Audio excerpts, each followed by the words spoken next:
Hello and welcome to part 2 of Archery Releases Ad Nauseum series on the Stan Onnex. In this installment I'll be going over some housekeeping and follow-ups on the thumb releases, and then I'll get into the hinge and probably do the resistance activated versions in a part 3. I promise there will be no more bird noises in any of these since they've been moved to a different room. I currently have 7 Stan Onnex releases, 2 thumbs, 1 resistance, 4 hinges. So now I have the capability to make holsters for the Onnex thumb, resistance, and hinge in medium, large, and extra large. I'm currently still waiting on the extra large, which I don't know when those are coming out. I also have an assortment of aluminum and heavy metal versions, so now I can comment on those. If you like a hefty release, these are some of the heaviest on the market. A 3-finger extra large Onnex heavy metal thumb weighs 6.5 ounces, and the equivalent hinge weighs 6.2. So increase or decrease that by 10%, and you'll get an estimate of what the larges and mediums weigh, and the smalls. They beat out the Hinge 2.0 from Ultraview in stainless with the stainless hunting bracket by 0.4 of an ounce. So they are pretty much the heaviest thing that you can get now in terms of weight. So if you like a heavy release, then these are a major contender. I also forgot to mention in the previous review on the thumb that Stan carried over its practice of changing all the dimensions of their releases between sizes, except for the head length. The head length is all the same across them. So the thickness of the release changes as well as the size of the finger beds. So an XL is going to be thicker than a medium, obviously. I got all of mine except for one from jrobinsonoutdoors.com. He's been blowing up lately and has been sending Onnexes all over the country. So link is in the description if you want to check him out. In this one I'm going to be covering the hinges.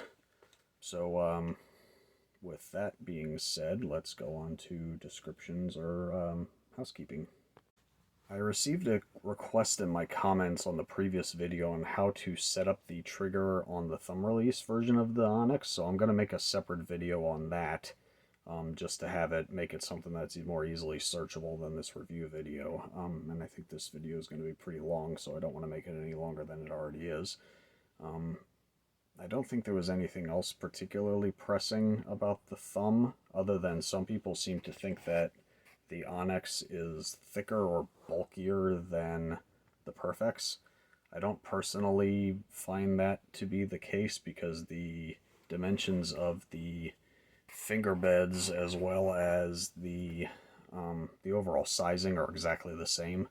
I mean, the only difference between the Perfex and the Onnex as far as the finger beds is this part hooks around more on the Onnex than the Perfex. So if that's what everybody thinks, I mean, the Onnex is heavier, physically heavier,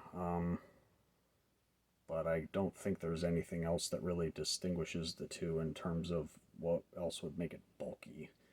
So I don't think there's anything else that was particularly pressing, so let's move on to information about the hinge and into the light box. Apologies for this random interlude. I just realized as I was sitting on my porch editing this video that I didn't mention the sizing guide on my website. Although it is sized almost the same as the Perfex, Stan hasn't released any info on the sizing of the Onnex by way of their flash video program on their website where you can overlay the outlines of the releases over top of each other to see how they work and how the sizes compare to each other. So I'm going to fill that gap until they get their act together. If you're not sure if the sizing on a release will work for you, please check out my website at artandarchery.com, where you can find a sizing guide with printable PDFs of every release I own. And I have multiple sheets displaying the Onnex in its various sizes, 3 and 4 finger extensions, in their fully straight and fully swept positions, so that way you can check them out, compare them to other things. I can put to rest that the Perfex is the same size as it, and that even stuff like the Onnex hinge versus the Perfex thumb, all those things are interchangeable. So that way you can see what it's capable of. My collection of PDFs currently sits at 109 files covering every US release brand, and will continue to grow with your support either through tips or by patronizing my holster business. As a matter of fact, I'll be adding to it this week since I just picked up a Sear X and 2 more Onnex hinges. So that number is going to grow regardless. So with that, we now return you to our regularly scheduled programming. So the Onnex hinge is meant to function as a match to the Onnex thumb and the Onnex resistance. All three use the exact same handle shape, and the hook on each of them is in roughly the exact same position. The hinge and the resistance and thumb open in separate directions, but that really shouldn't make a difference. So they should be able to provide a similar point of impact, right? Right? It's not quite that simple, but it definitely helps, and it's one variable that you can get out of the way in terms of, the anchor point is exactly the same, so the rest of it is up to you to, execute your shot properly and with the same back pressure and all the other things that need to be in a similar line when you're switching between releases.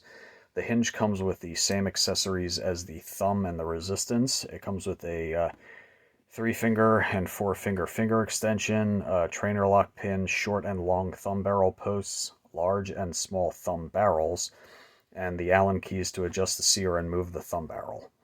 The Onnex hinge can be had in aluminum, in sage or echo gray, or bare brass in the heavy metal version. The Onnex hinge has a unique sear system that is mainly housed in the head and moves with it. Basically, the sear has a smooth surface the hook travels against on one side, just like any other moon-based release, and a tab on the other side that contacts the adjustment screw that is screwed into the release body. When the head is rotated, the tab presses against the screw, and the side that contacts the hook drops out of the way so the hook can release. The adjustment screw dictates how much rotation is needed for the tab side of the sear to contact it and release the hook. So you move that up by turning it in, and that makes the release, the hook release faster. The whole system is spring-loaded, so everything stays at the ready for your next arrow. As stated, the hook is spring-loaded, as every new hinge should be at this point. And I'm talking to you, Trueball executive. Why does your hook not reset on its own?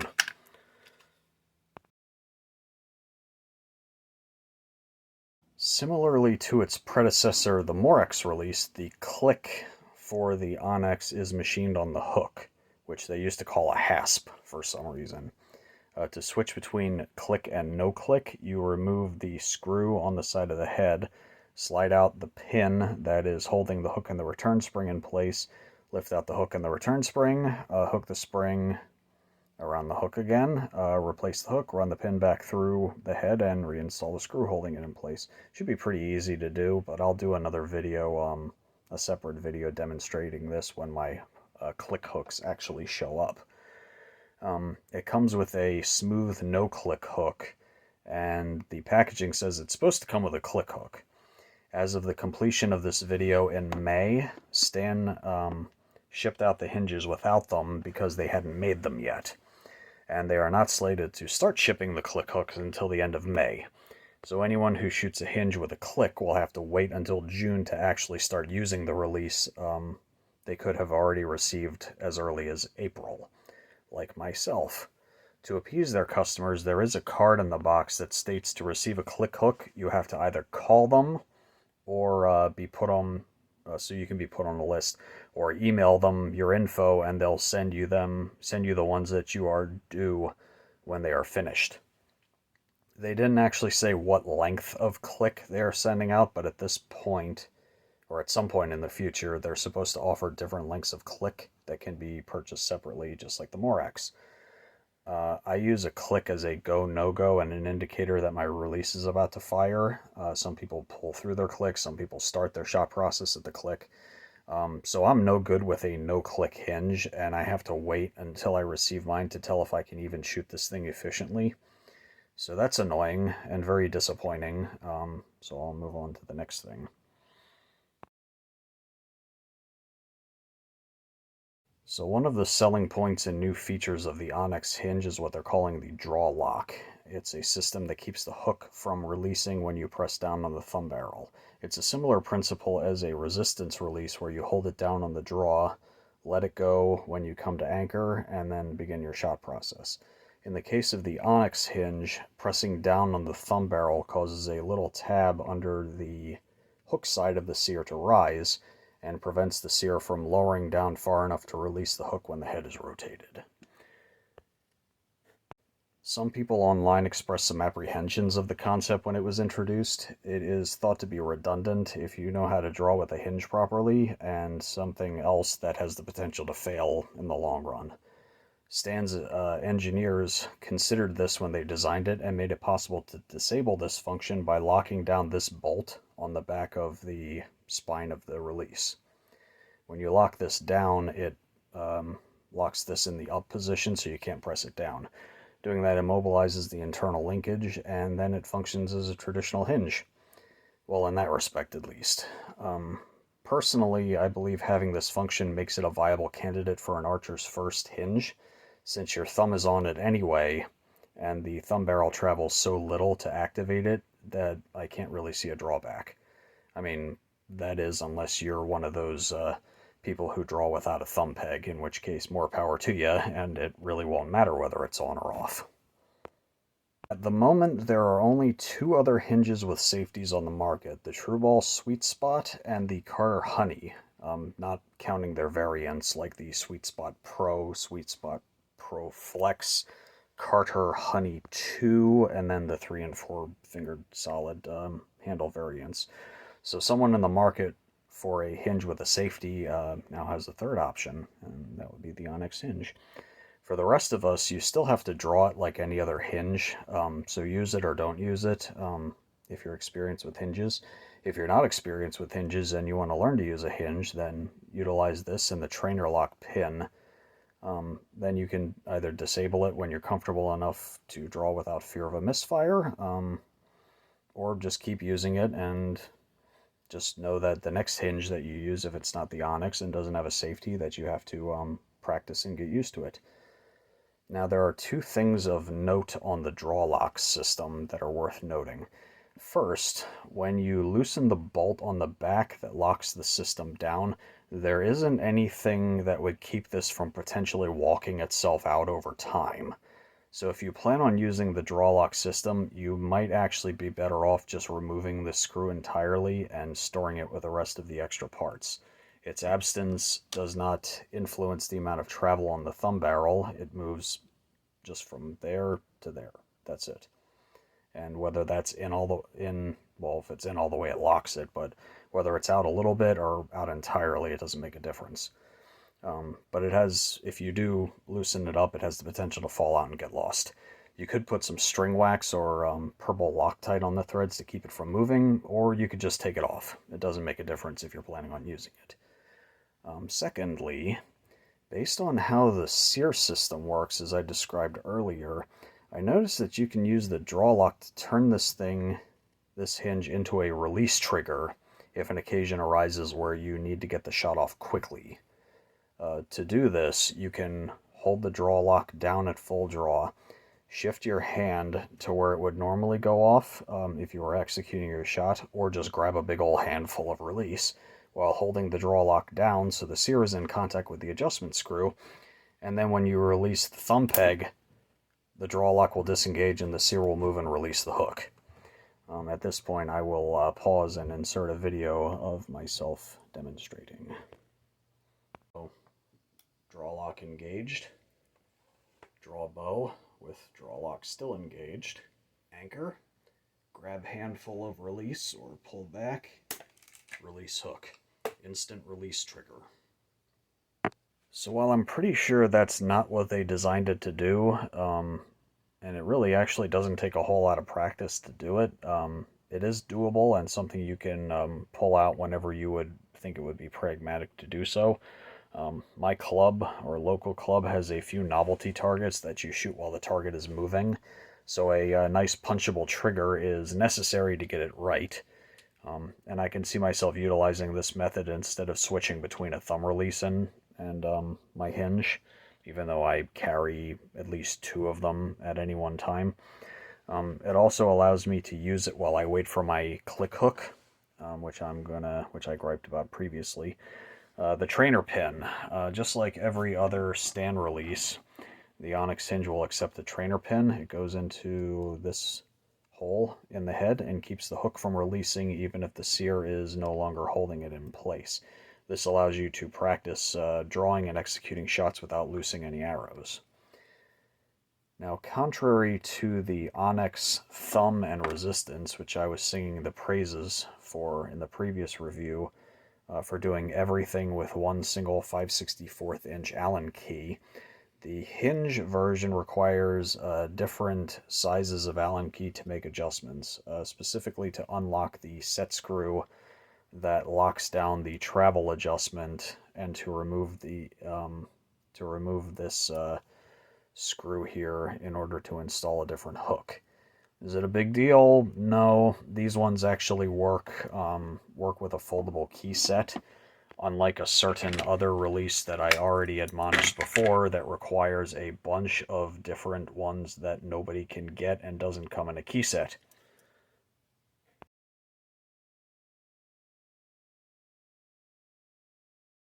The Onnex hinge competes in a few different categories. It's one of 3 hinges currently on the market with a safety. The other 2 are the Trueball Sweet Spot and all of its variants, and the Carter Honey and its variants, both of which are less expensive. Without independently adjustable click and speed, the Onnex hinge's closest competitors by features, meaning changeable finger extensions and micro-adjustable sear, are the Trueball HBC Flex, the B3 Infinity Pro, and to some extent the TrueFire Sear X. That's a micro-adjustable one with a changeable 3-finger to 4-finger setup, and the Gen 1 UltraView hinge. So that has changeable finger extensions and a click hook similarly to this, where you have to swap it out in order to get different lengths, or a smooth one. Price-wise, the Onnex hinge is more expensive than all of them. It's pretty much the most expensive hinge or set of releases on the market, with this being in the $270s, $250 to $270s, and this being almost $300.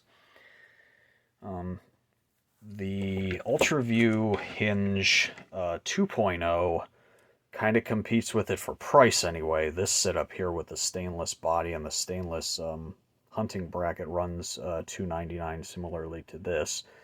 Or similarly to this rather. So heavy metals for heavy metals. But this has an independently adjustable click and speed. So that has a leg up on this. This one has adjustable sweep on the finger extension, whereas this one is fixed. So there are a lot of different options out there. I think Stan did a good job with this. There are a few things that I haven't really found anything that I don't like about it yet. Ergonomically, it's very close to the Onnex. Well, obviously, it's close to the Onnex. I misspoke there. It's exactly the same. I mean, the thumb and the hinge feel exactly the same. I don't know how that's going to translate into actual shot execution. I'd also mention that pairing this with a different release other than the Onnex, this will probably pair up rather nicely with the Perfex, because basically because the Onnex thumb pairs up to the Perfex thumb. So you should be able to run this and a Perfex of similar sizing at the same time and get the same result as if you just got, instead of getting the thumb version and the hinge of the Onnex, if you already have a Perfex, you can skip buying this and then just use the Perfex and this, if that's the kind of thing that you'd like to do. So I think that covers it. If anybody has any questions, please put them in the comments section. I will answer them as I have before. I'm going to make that a video shortly about adjusting the trigger on the Onnex thumb. And I'll probably just, you know what, I'm just going to go over the resistance real fast here. The Onnex resistance release is the exact same shape and hook position as the thumb barrel, or as the thumb release rather, all the way down to the string keeper, which at the moment this is the only resistance release available on the market that you can actually lock onto a D-loop. And then if you need to take it off, Stan has this on their other resistance releases. If you press up on the thumb barrel assembly, it will release the hook. So if you have to take it off, you clip it to your D-loop and you have to take it off, you'll actually be able to do that. Same mechanism as the element, as well as the perfex resistance. So to set this one up, the weight adjustment screw is focus. The weight adjustment screw is here. You set it to 5 pounds less than, or 5 pounds more than your holding weight. And then, so that way when you draw the bow with your safety, you let it off and it'll just hold it. And then you increase pressure, back tension pressure until it goes off and lets go. Resistance releases make me punchier than anything else I've ever tried. I end up just gripping and ripping it like I'm starting a lawnmower, so I don't have a lot to add regarding these things. I have it because I'm eventually going to test it. I'll have to check and see how it is as far as how it does with consistently releasing the hook at similar poundage. I need to get a digital scale for that at some point. But Stan has always been known for their quality. Their element is a good release. Their perfects resistance has always been good, so I imagine this will be as well. So I think that covers it. I don't really think I need to make a part 3 now. So please let me know in the comments if you have any questions. Thank you for watching. Take care, stay safe, and happy hunting.